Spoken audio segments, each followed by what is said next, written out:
Harry Potter at the Sorcerer's Stone. Chapter 1. The Boy Who Lived. Mr. and Mrs. Dursley of number 4 Privet Drive were proud to say that they were perfectly normal. Thank you very much. They were the last people you'd expect to be involved in anything strange or mysterious, because they just didn't hold with such nonsense. Mr. Dursley was the director of a firm called Grunnings, which made drills. He was a big, beefy man with hardly any neck, although he did have a very large mustache. Mrs. Dursley was thin and blonde, and had nearly twice the usual amount of neck, which came in very useful, as she spent so much of her time craning over garden fences, spying on the neighbors. The Dursleys had a small son called Dudley, and in their opinion, there was no finer boy anywhere. The Dursleys had everything they wanted, but they also had a secret, and their greatest fear was that somebody would discover it. They didn't think they could bear it if anyone found out about the Potters. Mrs. Potter was Mrs. Dursley's sister, but they hadn't met for several years. In fact, Mrs. Dursley pretended she didn't have a sister, because her sister and her good-for-nothing husband were as un-Dursleyish as it was possible to be. The Dursleys shuddered to think what the neighbors would say if the Potters arrived in the street. The Dursleys knew that the Potters had a small son too, but they had never even seen him. This boy was another good reason for keeping the Potters away. They didn't want Dudley mixing with a child like that. When Mr. and Mrs. Dursley woke up on the dull gray Tuesday our story starts, there was nothing about the cloudy sky outside to suggest that strange and mysterious things would soon be happening all over the country. Mr. Dursley hummed as he picked out his most boring tie for work, and Mrs. Dursley gossiped away happily as she wrestled a screaming Dudley into his high chair. None of them noticed a large tawny owl flutter past the window. At 8:30, Mr. Dursley picked up his briefcase, pecked Mrs. Dursley on the cheek, and tried to kiss Dudley goodbye but missed, because Dudley was now having a tantrum and throwing his cereal at the walls. "Little tyke," chortled Mr. Dursley as he left the house. He got into his car and backed out of number 4's drive. It was on the corner of the street that he noticed the first sign of something peculiar: a cat reading a map. For a second, Mr. Dursley didn't realize what he had seen. Then he jerked his head around to look again. There was a tabby cat standing on the corner of Privet Drive, but there wasn't a map in sight. What could he have been thinking of? It must have been a trick of the light. Mr. Dursley blinked and stared at the cat.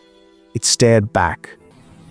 As Mr. Dursley drove around the corner and up the road, he watched the cat in his mirror. It was now reading the sign that said Privet Drive. No, looking at the sign, cats couldn't read maps or signs. Mr. Dursley gave himself a little shake and put the cat out of his mind. As he drove toward town, he thought of nothing except a large order of drills he was hoping to get that day. But on the edge of town, drills were driven out of his mind by something else. As he sat in the usual morning traffic jam, he couldn't help noticing that there seemed to be a lot of strangely dressed people about. People in cloaks. Mr. Dursley couldn't bear people who dressed in funny clothes. The get-ups you saw in young people. He supposed this was some stupid new fashion. He drummed his fingers on the steering wheel, and his eyes fell on a huddle of these weirdos standing quite close by. They were whispering excitedly together. Mr. Dursley was enraged to see that a couple of them weren't young at all. Why, that man had to be older than he was, and wearing an emerald green cloak. The nerve of him. But then it struck Mr. Dursley that this was probably some silly stunt. These people were obviously collecting for something. Yes, that would be it. The traffic moved on, and a few minutes later, Mr. Dursley arrived in the Grunnings parking lot, his mind back on drills. Mr. Dursley always sat with his back to the window in his office on the 9th floor. If he hadn't, he might have found it harder to concentrate on drills that morning. He didn't see the owl swooping past in broad daylight, though people down in the street did. They pointed and gazed open-mouthed as owl after owl sped overhead. Most of them had never seen an owl even at nighttime. Mr. Dursley, however, had a perfectly normal, owl-free morning. He yelled at 5 different people. He made several important telephone calls and shouted a bit more. He was in a very good mood until lunchtime, when he thought he'd stretch his legs and walk across the road to buy himself a bun from the bakery. He'd forgotten all about the people in cloaks until he passed a group of them next to the bakers. He eyed them angrily as he passed. He didn't know why, but they made him uneasy. This bunch were whispering a large donut in a bag, that he caught a few words of what they were saying. The Potters, that's right. That's what I heard, yes. Their son, Harry. Mr. Dursley stopped dead. Fear flooded him. He looked back at the whisperers, as if he wanted to say something to them, but thought better of it. He dashed back across the road, hurried up to his office, snapped at his secretary not to disturb him, seized his telephone, and had almost finished dialing his home number when he changed his mind. He put the receiver back down and stroked his mustache, thinking, no, he was being stupid. Potter wasn't such an unusual name. He was sure there were lots of people called Potter who had a son called Harry. Come to think of it, he wasn't even sure his nephew was called Harry. He'd never even seen the boy. It might have been Harvey or Harold. There was no point in worrying Mrs. Dursley. She always got so upset at any mention of her sister. He didn't blame her, if he'd had a sister like that. But all the same, those people in cloaks. He found it a lot harder to concentrate on drills that afternoon, and when he'd left the building at 5 o'clock, he was still so worried that he walked straight into someone just outside the door. "Sorry," he grunted, as the tiny old man stumbled and almost fell. It was a few seconds before Mr. Dursley realized that the man was wearing a violet cloak.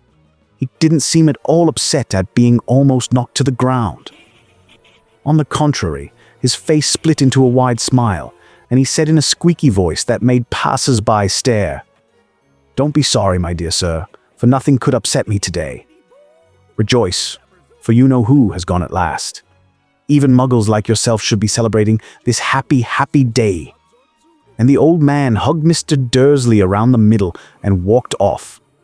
Mr. Dursley stood rooted to the spot. He had been hugged by a complete stranger. He also thought he had been called a muggle, whatever that was. He was rattled. He hurried to his car and set off for home, hoping he was imagining things, which he had never hoped before because he didn't approve of imagination. As he pulled into the driveway of number 4, the first thing he saw, and it didn't improve his mood, was the tabby cat he'd spotted that morning. It was now sitting on his garden wall. He was sure it was the same one. It had the same markings around its eyes. "Shoo!" said Mr. Dursley loudly. The cat didn't move.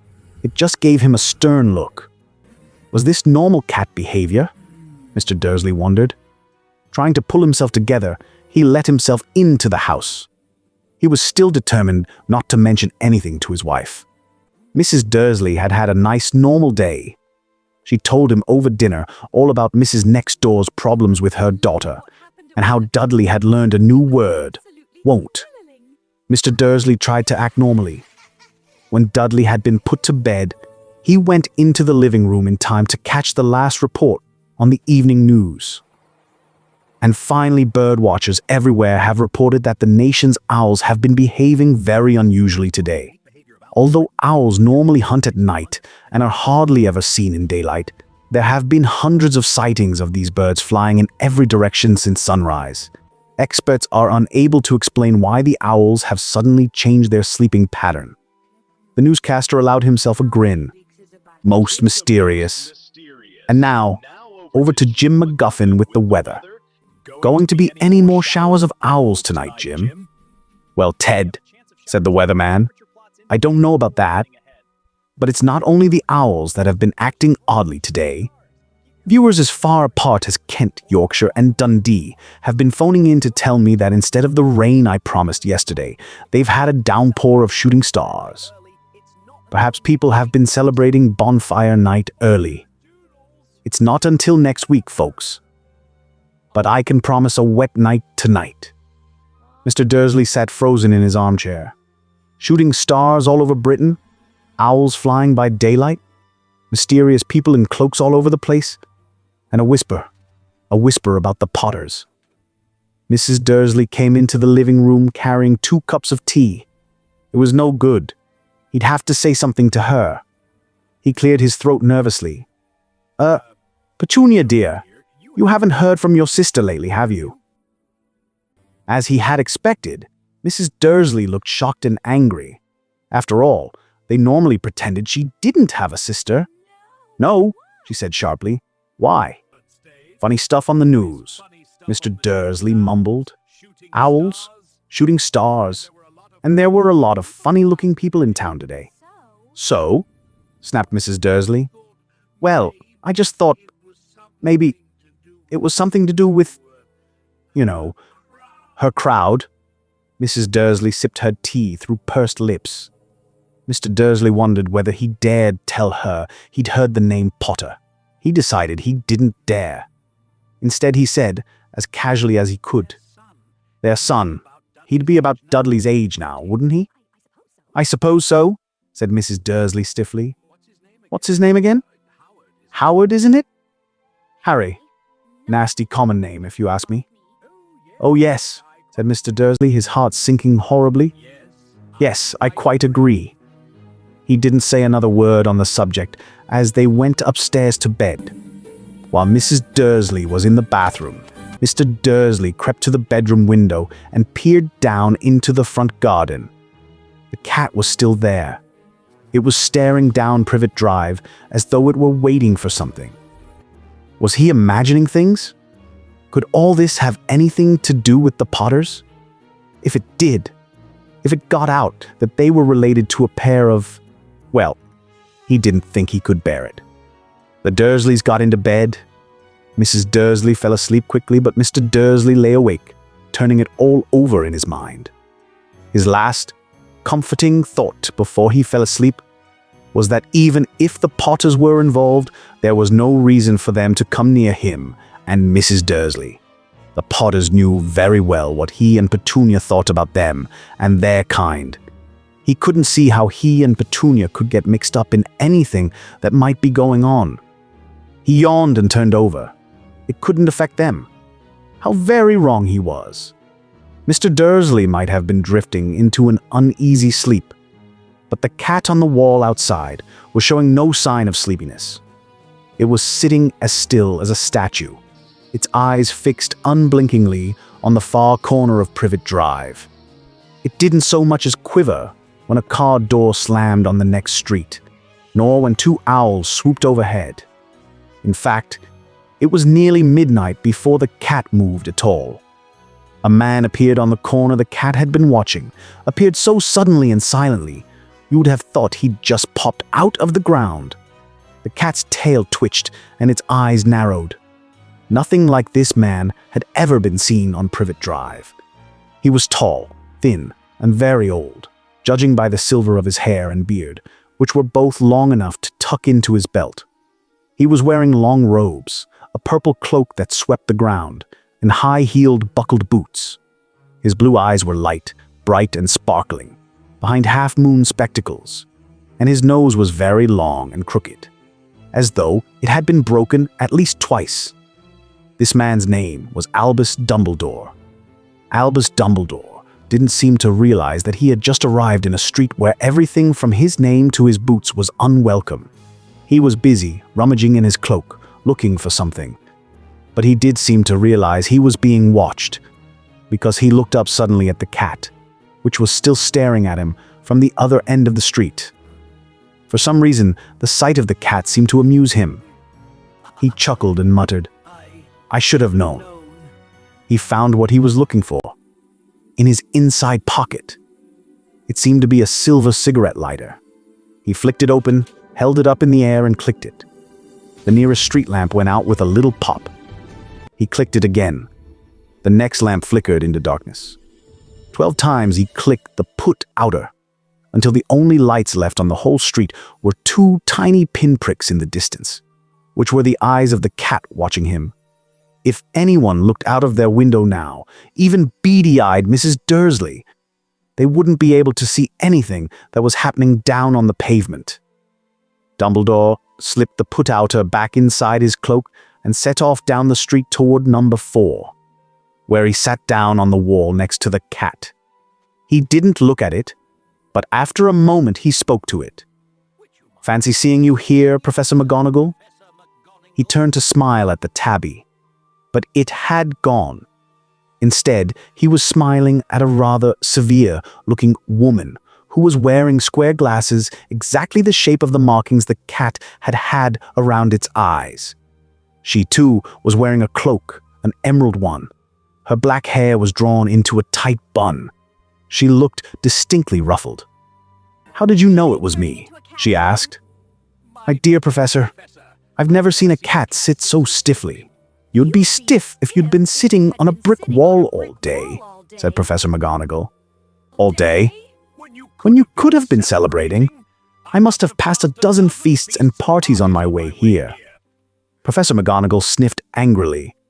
"Oh yes, everyone's celebrating, all right," she said impatiently. "You'd think they'd be a bit more careful, but no. Even the Muggles have noticed something's going on. It was on their news." She jerked her head back at the Dursleys' dark living room window. "I heard it. Flocks of owls, shooting stars. Well, they're not completely stupid. They were bound to notice something. Shooting stars down in Kent. I'll bet that was Daedalus Diggle. He never had much sense." "You can't blame them," said Dumbledore gently. "We've had precious little to celebrate for 11 years. "I know that," said Professor McGonagall irritably. "But that's no reason to lose our heads. People are being downright careless, out on the streets in broad daylight, not even dressed in Muggle clothes, swapping rumors." She threw a sharp sideways glance at Dumbledore here, as though hoping he was going to tell her something. But he didn't. So she went on. "A fine thing it would be if, on the very day you-know-who seems to have disappeared at last, the Muggles found out about us all. I suppose he really has gone, Dumbledore." "It certainly seems so," said Dumbledore. "We have much to be thankful for. Would you care for a lemon drop?" "A what?" "A lemon drop. They're a kind of Muggle sweet I'm rather fond of." "No, thank you," said Professor McGonagall coldly, as though she didn't think this was the moment for lemon drops. "As I say, even if you-know-who has gone, my dear Professor, surely a sensible person like yourself can call him by his name. All this you-know-who nonsense. For 11 years I have been trying to persuade people to call him by his proper name. Voldemort." Professor McGonagall flinched, but Dumbledore, who was unsticking 2 lemon drops, seemed not to notice. "It all gets so confusing if we keep saying you-know-who. I have never seen any reason to be frightened of saying Voldemort's name." "I know you haven't," said Professor McGonagall, sounding half exasperated, half admiring. "But you're different. Everyone knows you're the only one you know." "Oh, all right, Voldemort was frightened of." "You flatter me," said Dumbledore calmly. "Voldemort had powers I will never have. Only because you're too, well, noble to use them. It's lucky it's dark. I haven't blushed so much since Madame Pomfrey told me she liked my new earmuffs." Professor McGonagall shot a sharp look at Dumbledore and said, "The owls are nothing next to the rumors that are flying around. You know what everyone's saying? About why he's disappeared? About what finally stopped him?"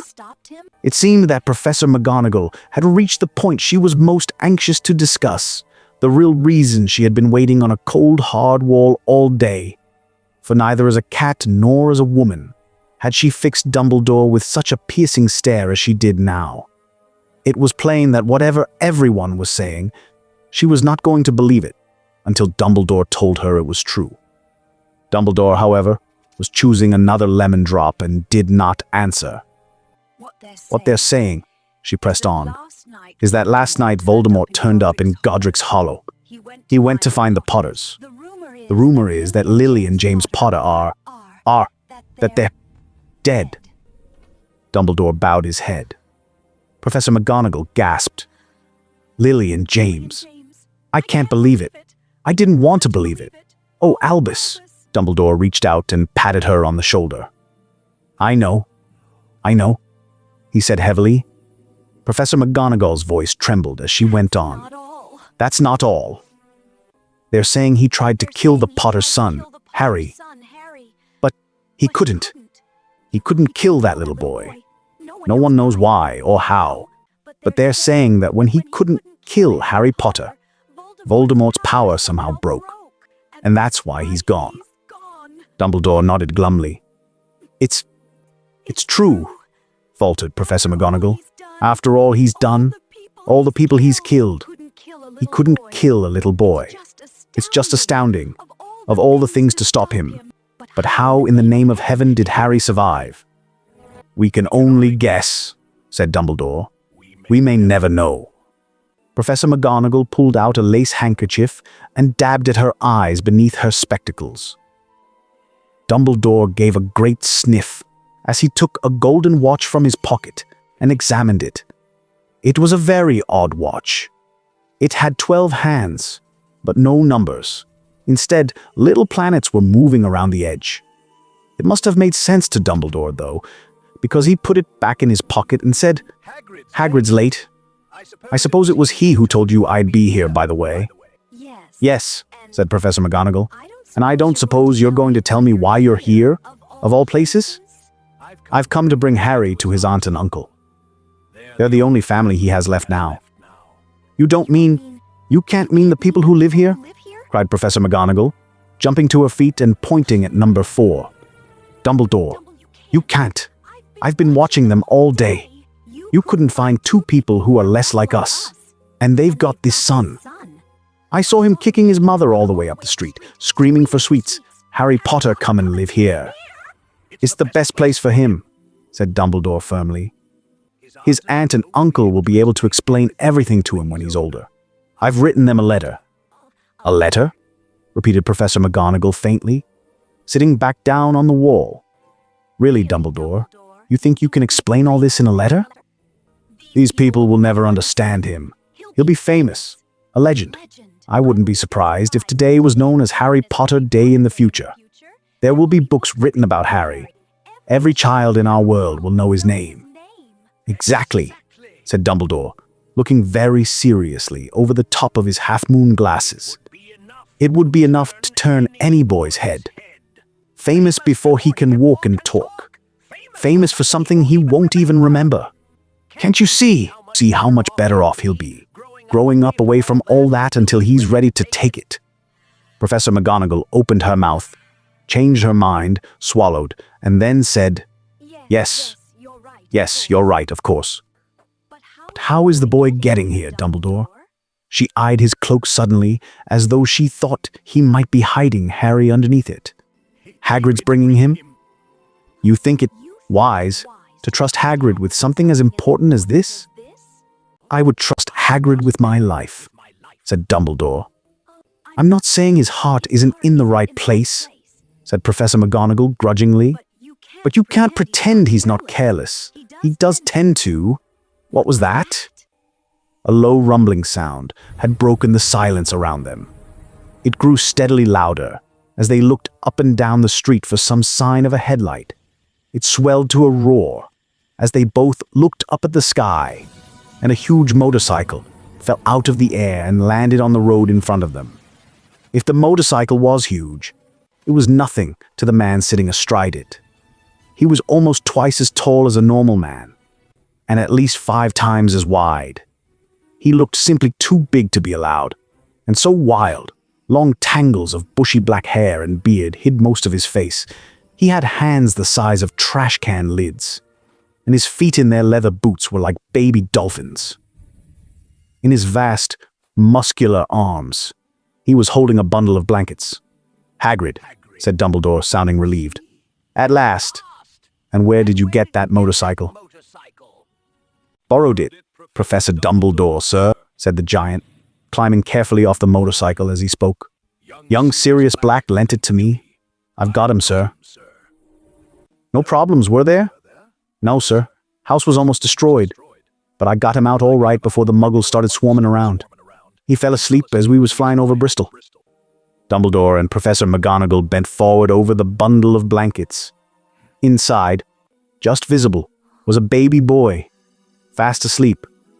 Under a tuft of jet-black hair over his forehead, they could see a curiously shaped cut, like a bolt of lightning. "Is that where?" whispered Professor McGonagall. "Yes," said Dumbledore. "He'll have that scar forever." "Couldn't you do something about it, Dumbledore?" "Even if I could, I wouldn't. Scars can come in handy. I have one myself, above my left knee, that is a perfect map of the London Underground." "Well, give him here, Hagrid. We'd better get this over with." Dumbledore took Harry in his arms and turned toward the Dursleys' house. Could I say goodbye to him, sir?" asked Hagrid. He bent his great shaggy head over Harry and gave him what must have been a very scratchy, whiskery kiss. Then, suddenly, Hagrid let out a howl like a wounded dog. "Shh!" hissed Professor McGonagall. "You'll wake the muggles." Sorry," sobbed Hagrid, taking out a large, spotted handkerchief and burying his face in it. "But I can't stand it. Lily and James dead, and poor little Harry off to live with muggles. Yes, it's all very sad, but get a grip on yourself, Hagrid, or we'll be found," Professor McGonagall whispered, patting Hagrid gingerly on the arm as Dumbledore stepped over the low garden wall and walked to the front door. He laid Harry gently on the doorstep, took a letter out of his cloak, tucked it inside Harry's blankets, and then came back to the other two. For a full minute, the three of them stood and looked at the little bundle. Hagrid's shoulders shook. Professor McGonagall blinked furiously, and the twinkling light that usually shone from Dumbledore's eyes seemed to have gone out. "Well," said Dumbledore finally, "that's that. We've no business staying here. We may as well go and join the celebrations." "Yeah," said Hagrid in a very muffled voice. "I'll be taking Sirius his bike back. Good night, Professor McGonagall. Professor Dumbledore, sir." Wiping his streaming eyes on his jacket sleeve, Hagrid swung himself onto the motorcycle and kicked the engine into life. With a roar, it rose into the air and off into the night. "I shall see you soon, I expect, Professor McGonagall," said Dumbledore, nodding to her. Professor McGonagall blew her nose in reply. Dumbledore turned and walked back down the street. On the corner, he stopped and took out the silver put-outer. He clicked it once, and 12 balls of light sped back to their street lamps, so that Privet Drive glowed suddenly orange, and he could make out a tabby cat slinking around the corner at the other end of the street. He could just see the bundle of blankets on the step of number 4. "Good luck, Harry," he murmured. He turned on his heel, and with a swish of his cloak, he was gone. A breeze ruffled the neat hedges of Privet Drive, which lay silent and tidy under the inky sky, the very last place you would expect astonishing things to happen. Harry Potter rolled over inside his blankets without waking up. One small hand closed on the letter beside him, and he slept on, not knowing he was special, not knowing he was famous, not knowing he would be woken in a few hours' time by Mrs. Dursley's scream as she opened the front door to put out the milk bottles, nor that he would spend the next few weeks being prodded and pinched by his cousin Dudley.